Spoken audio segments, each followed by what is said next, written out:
le confessons ce matin, nous voulons te suivre, saisir ta main pour marcher avec toi, pour faire des exploits avec toi, Seigneur Jésus. Nous confions ce moment à ton autorité et nous, Seigneur, qui nous a renouvelé sa bonté et a fait que chacun de nous se retrouve en ces lieux pour élever son nom. Amen. Nous sommes vraiment reconnaissants aussi à l'endroit de notre berger qui nous a fait confiance avec son collège pour qu'aujourd'hui qu'il nous cède la chair afin que nous puissions proclamer la parole de Dieu. Alléluia. Nous bénissons toute l'assemblée telle que vous êtes merveilleux. Amen. Amen. Vous êtes des élus de Dieu, que Dieu a consacrés, que Dieu a établis. Amen. Vous êtes les acteurs principaux de la restauration de notre Église. Amen. Ceux qui donnent la valeur, ceux qui donnent la vie, ceux qui écrivent l'histoire de cette Église. Alléluia. Sans plus tarder, nous allons lire quelques portions de l'Écriture que nous tirons du livre de Néhémie. Nous sommes au chapitre 10. Amen.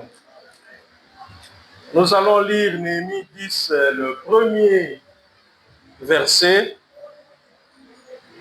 Nous sautons, nous lisons le verset 29 et 30.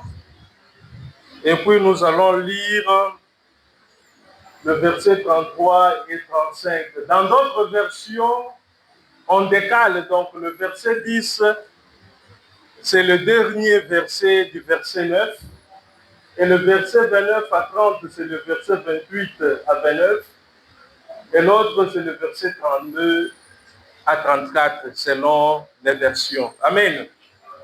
On peut nous afficher le verset 1 du chapitre 10. Nous lisons: pour tout cela, nous contractâmes une alliance que nous mîmes par écrit, et nos chefs, nos lévites et nos sacrificateurs y apposèrent leur sceau. Amen. Nous lisons le verset 29 et 30. Le reste du peuple, les sacrificateurs, les lévites, les portiers, le chantre, les Néthiniens et tous ceux qui s'étaient séparés des peuples étrangers pour suivre la loi de Dieu, leurs femmes, leurs fils et leurs filles, tous ceux qui étaient capables de connaissance et d'intelligence, se joignirent à leurs frères le plus considérable d'entre eux.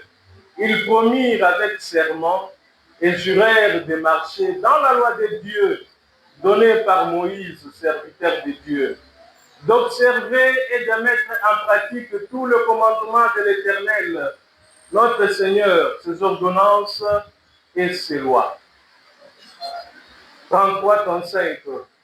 Nous nous imposâmes aussi des ordonnances qui nous obligeaient à donner un tiers de cycle par année pour le service de la maison de notre Dieu, pour les pains de proposition, pour l'offrande perpétuelle, pour l'holocauste perpétuel de sabbat, des nouvelles lunes et des fêtes, pour les choses consacrées, pour les sacrifices d'expiation en faveur d'Israël et pour tout ce qui s'est fait dans la maison de notre Dieu.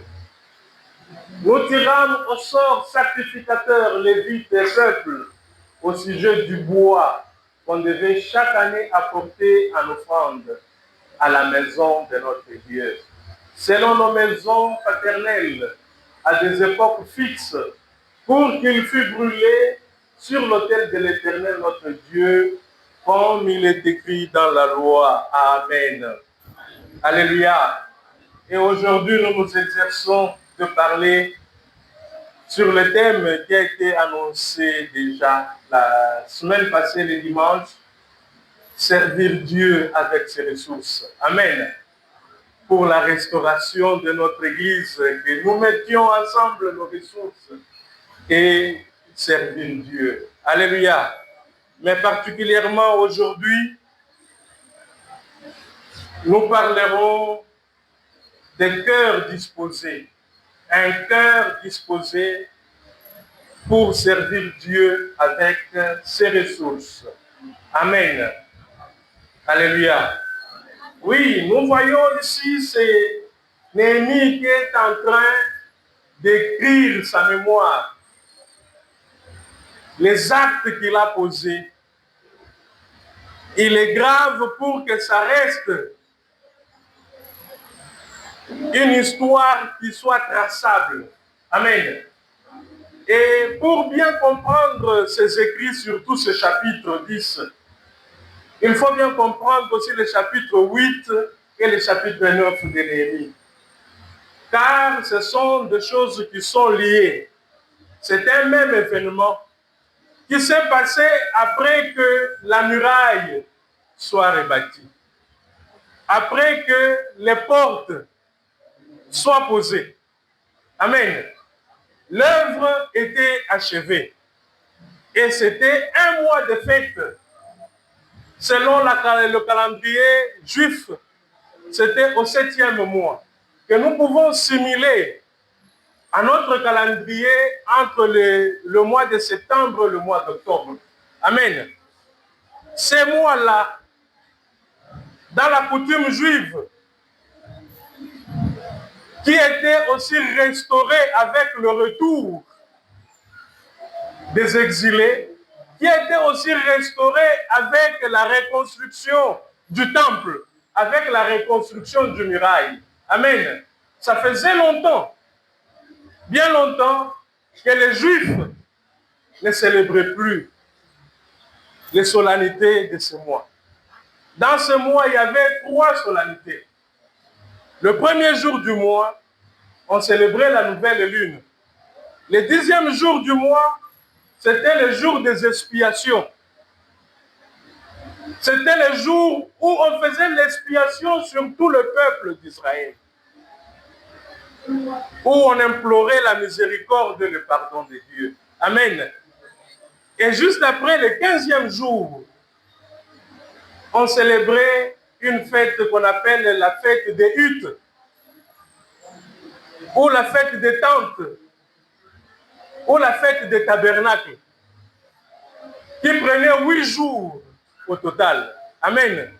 Et c'est au cours de ce mois, au cours de ces événements,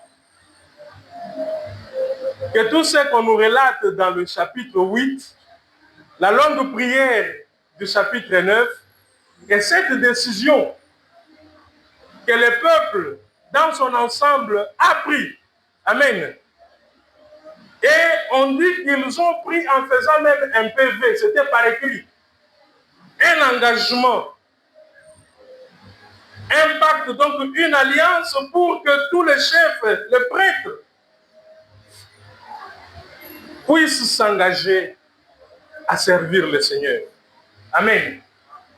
Eux qui ont vécu l'humiliation, et qui ont vécu la déportation, et qui étaient à ce moment-là toujours sous le joug de l'esclavage. Amen. Rentrés de l'exil, mais dépendant d'un roi païen. Sous l'autorité d'un roi païen. Ils étaient ses assujettis. Et en Israël, il n'y avait plus de roi. Il n'y avait que des chefs, il n'y avait qu'un gouverneur. Alléluia. Mais le service du culte, lui, était déjà restauré. Il y avait un souverain sacrificateur qui était établi. Il y avait des prêtres, il y avait des sacrificateurs qui pouvaient encore faire le service de culte, qui ne faisaient plus parce qu'ils étaient en déportation loin du temple de Dieu, loin de la cité de l'Éternel, loin de leur lieu saint. Amen. Et comme ils sont rentrés dans leur cité, dans leur terre, ils se sont dit, faisons par écrit un acte d'engagement. Maintenant que nous avions découvert Pour certains, c'était la première fois qu'on leur lise la loi. Parce que nous voyons au chapitre 8, avec la lecture de la loi, que tout le peuple a oublié que c'était un jour de fête. Ils l'ont transformé en un jour de deuil parce qu'il s'est reconnu loin de Dieu. Il s'est reconnu pécheur. Il s'est reconnu rebelle. Alléluia.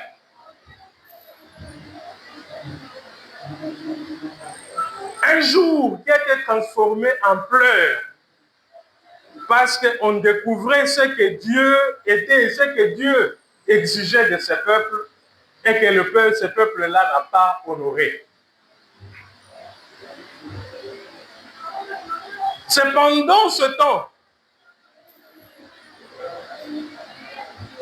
que les chefs du peuple ont consolé ce peuple pour leur dire que c'est un jour de fête. Dieu est content de votre repenti. Vous avez regretté, vous avez fait le deuil. C'est ce qui plaît à Dieu parce que vous êtes revenus vers lui. Maintenant, célébrez la fête.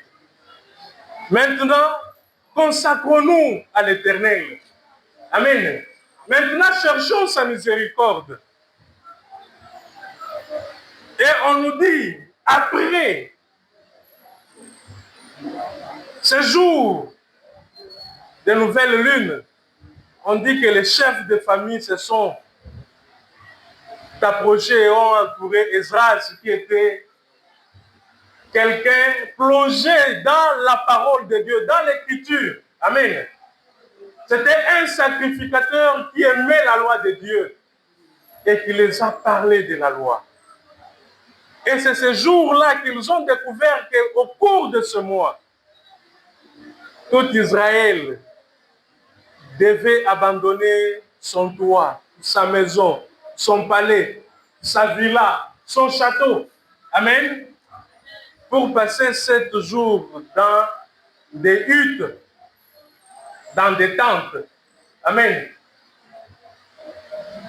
Tout le monde devait quitter la maison pour être dans la tente, dans la hutte.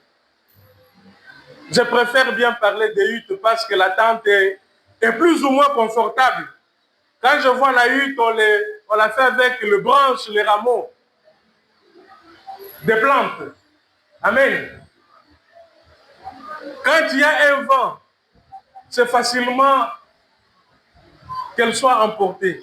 Quand il y a la pluie, vous ne serez pas vraiment à l'abri. Vous allez vous mouiller. Et même quand il y a un fort soleil, il y a toujours des rayons qui vont vous atteindre dans sa hutte. Amen. Je préfère bien parler des huttes. Et cette fête-là, on la faisait comme ça, en mémoire de 40 ans de passage dans le désert. Où Dieu voulait rappeler ce peuple que vous avez passé 40 jours dans le désert, sous des huttes. Vous n'avez pas de maison dans le désert. Chaque fois, quand vous installez vos campements, ce sont des huttes que vous utilisez. Vous avez fait une marche de 40 ans, mais vos pieds ne se sont pas gonflés. Vous avez fait une marche de 40 ans. Vous vous êtes abrévé à ma source, c'est moi qui vous ai donné de l'eau. Pendant les 40 ans du désert, il y avait Manué qui vous couvrait, qui faisait ombrage au soleil pour que ça ne vous brûle pas. Pendant les 40 ans au désert, il y avait ma colonne de feu qui allait toujours au-devant vous. Amen. Et si bien nous simulons cette nuée et cette colonne de feu, même quand Israël péchait, même quand Israël s'est révolté, même quand il voulait chercher un autre chef, parce que Moïse a traîné à la montagne, pour que ce chef le ramène en Égypte, cette nuée était toujours là. La colonne de feu était toujours là. Même si Dieu aurait décidé de les exterminer, Mais sa nuée était toujours là. Alléluia. Pour dire que Dieu ne les traitait pas selon leurs péchés, selon leur révolte, mais il les traitait selon sa compassion et selon sa miséricorde.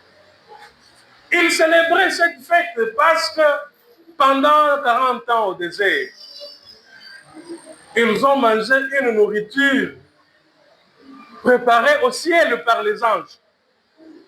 Une nourriture que la main d'homme n'a pas faite.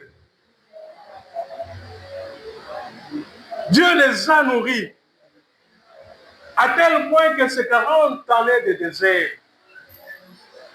il n'y a pas eu d'hécatombe, il n'y a pas eu de désastre. Croyez-moi, moi j'ai travaillé et je continue de travailler dans le domaine humanitaire. Quelquefois, j'ai été aussi sur le terrain. Il suffit qu'il y ait un trouble, une guerre quelque part, où les gens se déplacent même pendant une semaine. Déjà, vous avez des désastres.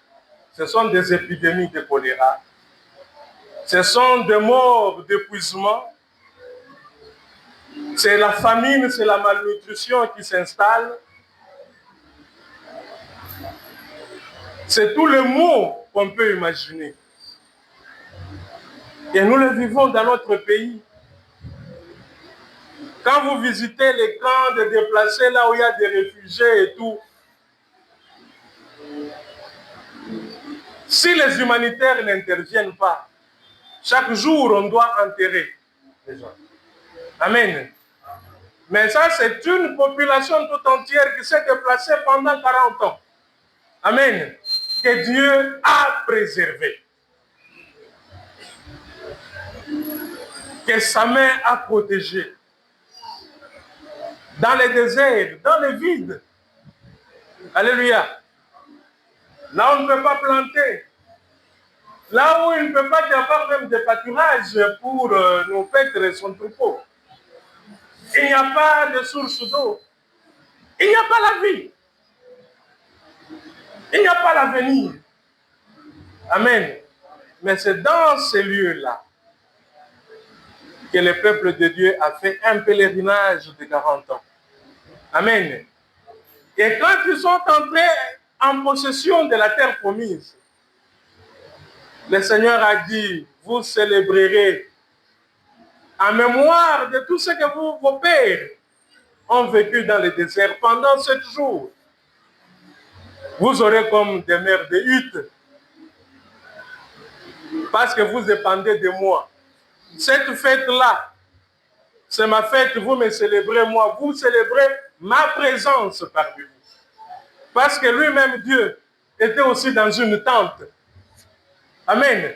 Et cette tente-là les accompagnait. Dieu était dans la nuée, était dans la colonne de feu. Amen. Célébrez-le. Pour dire que votre vie ne dépend pas des châteaux ou des villas lambrisées que vous habitez maintenant. Ne dépend pas du confort que vous avez. Ne dépend pas de votre compte en banque. Ne dépend pas de tout ce que vous avez comme connaissance. Ça dépend de ma présence parmi vous. Ma présence parmi vous vous garantit l'avenir. Ma présence parmi vous vous éloigne des désastres, vous éloigne des hécatombes, vous éloigne de la mort. Amen. Et moi, mon confort ne se trouve pas dans ce que l'homme pense avoir comme réconfort, dans ce que l'homme pense être comme réconfort. Voilà pourquoi pendant cette fête, l'Éternel a invité son peuple non seulement d'habiter les huttes, mais de lui offrir tout ce qu'ils ont de précieux, d'offrir ça à Dieu. Amen. Tout ce qui peut le faire croire que c'est ce qui le fait vivre. Amen. C'est ce qui fait leur joie, leur bonheur, Leur confort, leur subsistance doit revenir à Dieu. C'est pendant ce moment-là qu'Israël s'engageait dans le vœu, que chacun s'engageait dans le vœu, que chacun pouvait dire « je ne suis plus dans le désert. Aujourd'hui, Dieu m'a donné une propriété. J'ai cultivé, j'ai récolté, et voici le fruit de ma récolte que j'amène à l'Éternel. » Alléluia. C'est dans ce contexte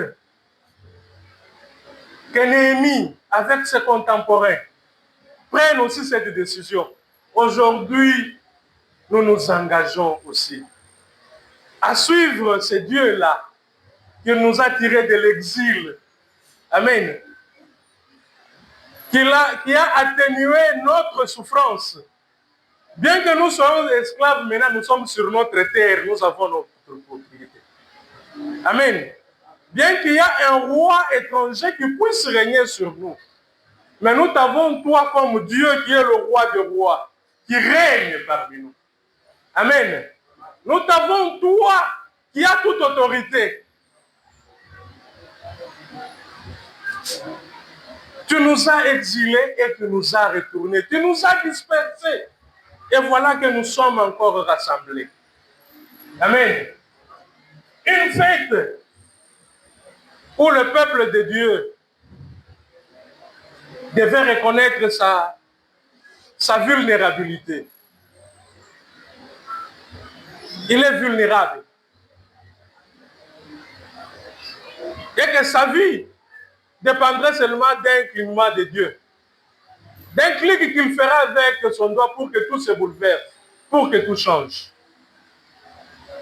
Aujourd'hui, comme nous sommes plus vulnérables, et nous l'avions ressenti, nous avions vécu la honte, l'opprobre. Alléluia. Souvenez-nous du chapitre 1er de Néhémie.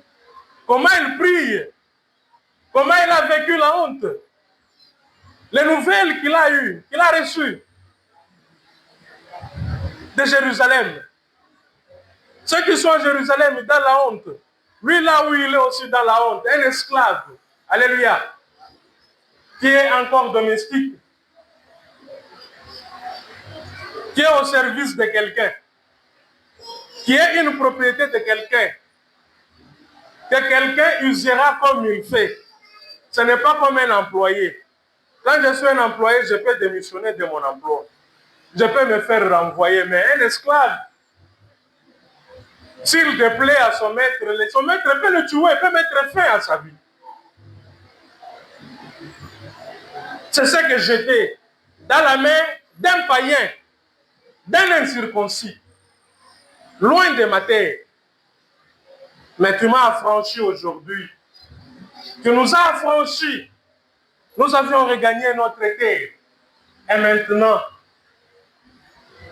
comme c'est notre rébellion qui avait fait que nous soyons esclaves, nous nous engageons à ne plus être rebelles, à t'appartenir, à vivre selon la loi de Moïse, à vivre selon ta parole.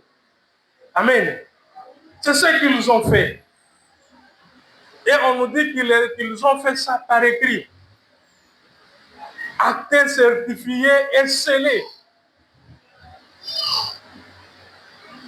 Que nous voulons maintenant vivre pour plaire au Seigneur. Et on continue en disant qu'ils se sont même engagés. Que chacun donne un cycle. Mais ici, on ne précise pas un cycle d'or, d'argent, on ne sait pas, mais chacun donnerait un cycle. Chacun donnerait des offrandes pour que la maison de l'Éternel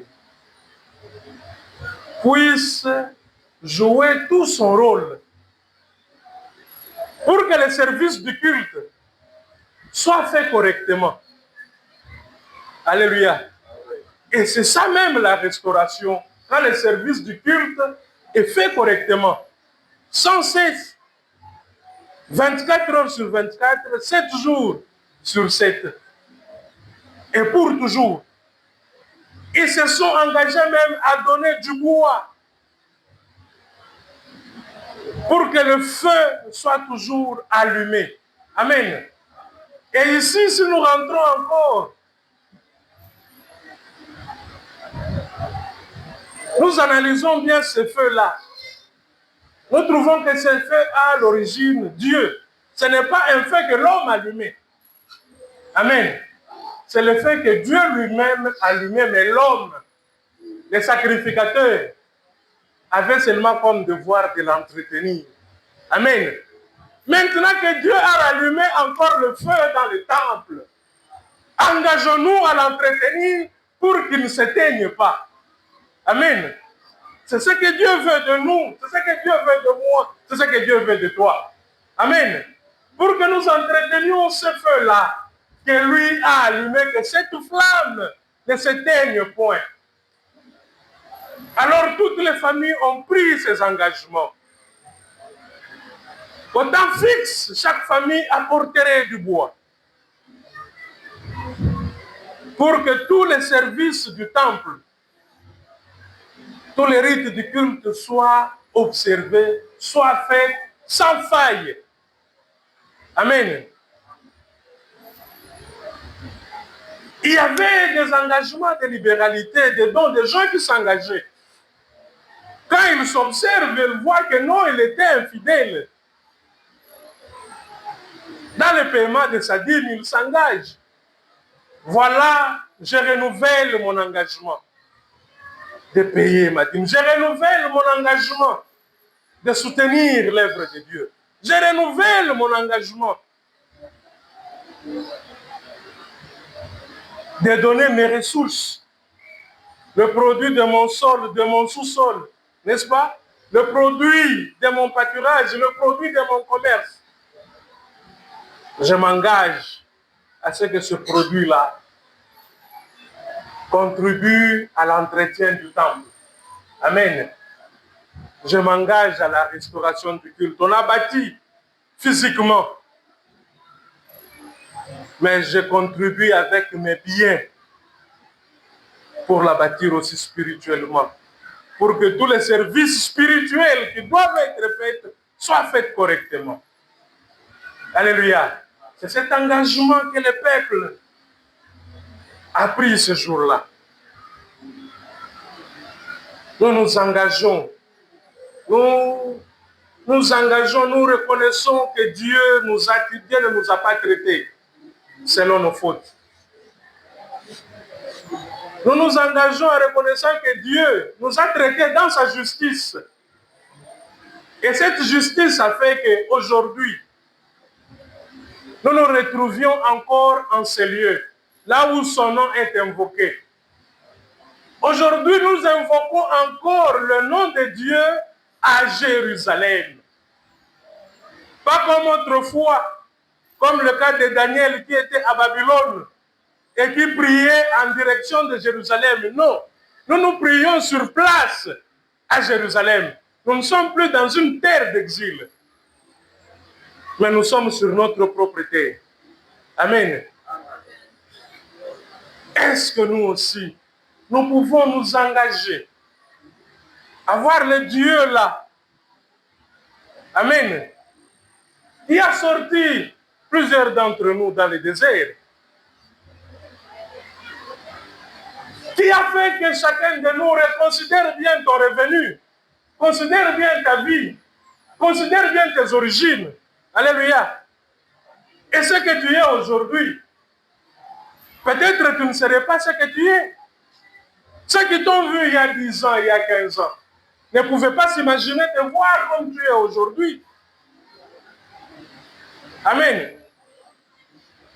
Même toi-même, des fois tu te dis, est-ce que c'est moi? Amen. C'est Dieu. Alléluia. Même si tu te considères dans le désert, le tabernacle est là, Dieu est là. Amen. Tu vis à ses dépens. Ta vie est entre ses mains. Lui-même prendra soin de toi. Mais aujourd'hui, il veut que tu t'engages. Tu t'engages à l'appartenir d'abord. Et puis, quand ta personne s'attachent à lui, tes biens aussi, tes ressources s'attachent à lui. Tes biens, tes ressources deviennent les ressources de Dieu. Amen. C'est ce que Dieu veut de nous. Je me posais même la question en méditant, je dis, mais comme Dieu aime les offrandes, parce que quand vous voyez, vous étudiez toutes les fêtes, c'est les offrandes seulement. C'est les offrandes qui prennent la majeure partie des fêtes. Amen. Et je me disais, pourquoi Dieu aime les offrandes, les offrandes, les offrandes? Dans mon tâtonnement, parce que nul ne peut sonder la volonté de Dieu. Amen. Mais dans mon tâtonnement, à moins qu'il se révèle à moi, mais dans mon tâtonnement, moi je me suis dit que Dieu aime les offrandes parce qu'il est le premier à offrir. C'est lui qui nous a offert la vie. Amen. Il nous a offert aussi le salut. Il s'est offert aussi lui-même. Le tabernacle est là. Donc il s'offre lui-même à toi. Je suis à toi. Amen. Voilà pourquoi il aime les offrandes, pour que moi aussi je sois à lui. Amen. Et je dois aussi aimer de l'offrir. Je dois aussi aimer les offrandes parce que ça m'attache à lui. Ça me détache du monde. Ça m'attache à Dieu. Quelque chose encore a intrigué mon attention dans ce texte. Parce que Denis parle toujours de nous. Amen. Et je me disais pourquoi il parle de nous. Certainement parce que c'était toute la communauté qui s'était engagée. Amen. Mais c'était lui l'artisan, l'acteur principal. Et si je peux employer les termes de l'ancien Simon, c'était lui l'acteur majeur. Amen. Un jour, son serviteur nous a parlé de Néhémie et nous a dit que Dieu attend que nous soyons des acteurs majeurs. Amen. Les acteurs majeurs, ce sont ceux qui peuvent amener les autres à les suivre. Ceux qui sont disposés et qui font que les autres aussi soient disposés pour le Seigneur. Les acteurs majeurs, ce sont eux qui jouent le rôle le plus prépondérant dans une scène. Amen. Maintenant, notre scène, nous avons un acteur principal qui est Jésus lui-même. Amen. Et il veut que nous soyons des acteurs majeurs. Parce qu'à part des acteurs majeurs, il y a aussi des acteurs figurants. Ceux qui figurent seulement dans une scène, dans un tableau, et c'est fini. Ça passe. Que nous ne soyons pas des figurants. Pour dire que cette tâche revient seulement à tel et non pas à moi. Alléluia. Nous sommes tous des acteurs majeurs. Nous devons nous engager. Notre engagement inspire aussi les autres à s'engager. Alléluia. Je paraphrase aussi le terme de l'évangéliste Vano, qui a dit que nous sommes des établis. Amen. Pourquoi je dis cela? Parce que nous voyons dans la suite que tous ceux-là qui se sont engagés, même par écrit, par après, quand Néhémie est rentré à Suse, au service du roi, à son retour, il a trouvé que cet engagement était déjà dans les oubliettes. Ceux qui se sont résolus de se séparer avec les étrangers se sont encore unis aux étrangers. Ils ont donné encore leurs fils et leurs filles aux étrangers. Amen. Voilà pourquoi j'aimerais que nous soyons, en prenant cet engagement, Des gens qui jouent le rôle le plus majeur. Les gens qui sont établis parce qu'eux n'oublient pas cet engagement. Elles ne dérogent pas à ce qu'ils font. Le Seigneur veut que nous soyons purs. Et même Moïse a dit à Dieu, comment saurais-je que tu es avec nous si tu ne distingues pas ces peuples des autres peuples? Si tu ne différencies pas. Amen.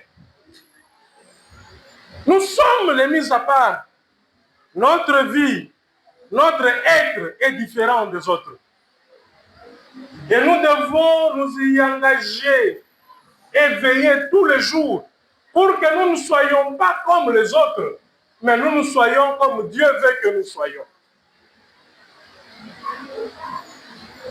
Poursuivre Dieu, non dans les mélanges, mais poursuivre Dieu dans toute pureté.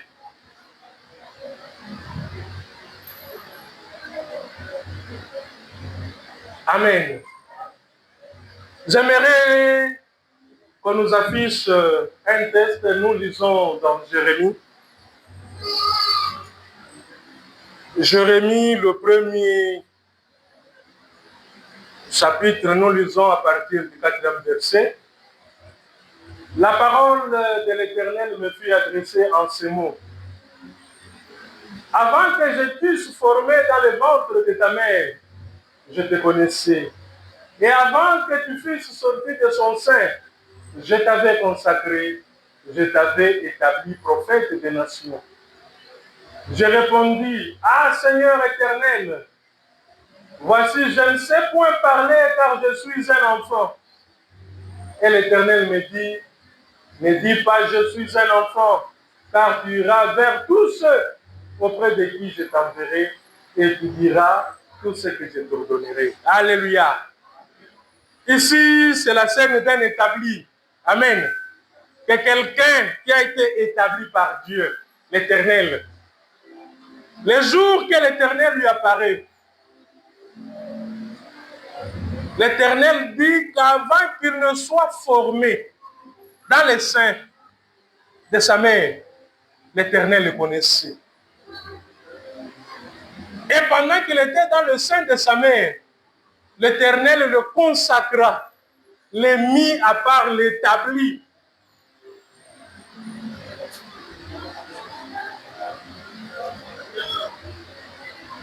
Et moi aujourd'hui, j'aimerais seulement susciter, réveiller la conscience de quelqu'un, d'un établi, qui est avec moi en ces lieux. Qu'il était connu de l'Éternel avant son existence. Avant qu'il ne soit formé dans le ventre de sa mère. Avant qu'il ne soit quelque chose. Pendant qu'il n'est encore rien, qu'il est encore dans le vide, dans l'inconnu. Pendant qu'il n'a pas de forme.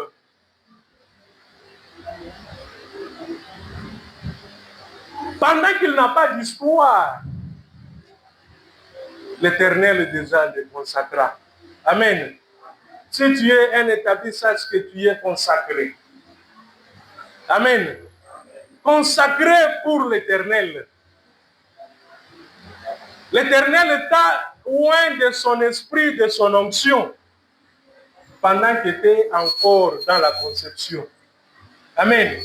Si tu expérimentes l'esprit aujourd'hui, c'est une expérience qui est différée. Amen.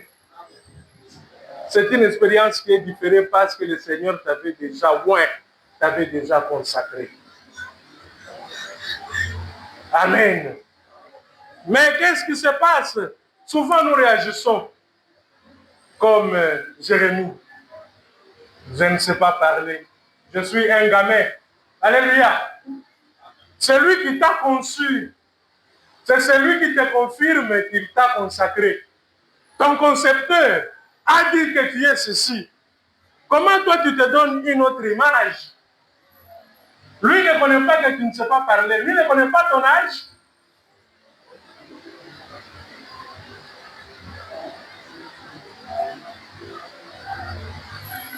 Il connaît tes limites. Il connaît tes faiblesses. Il connaît ta capacité. Et par surcroît, il t'a consacré avant que toi-même tu prennes conscience même de ton existence. Le Seigneur t'a consacré, il t'a établi.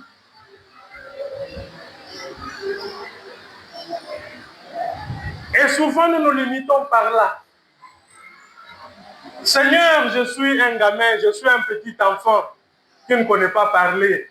Comment je vais parler devant le puissant? Comment je vais parler devant le roi? Comment je vais parler devant les grands?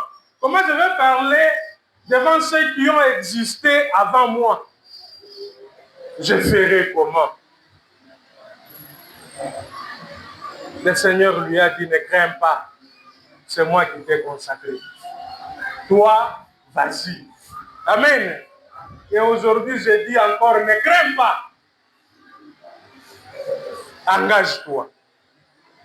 Alléluia. Ne crains pas, sois comme Néhémie.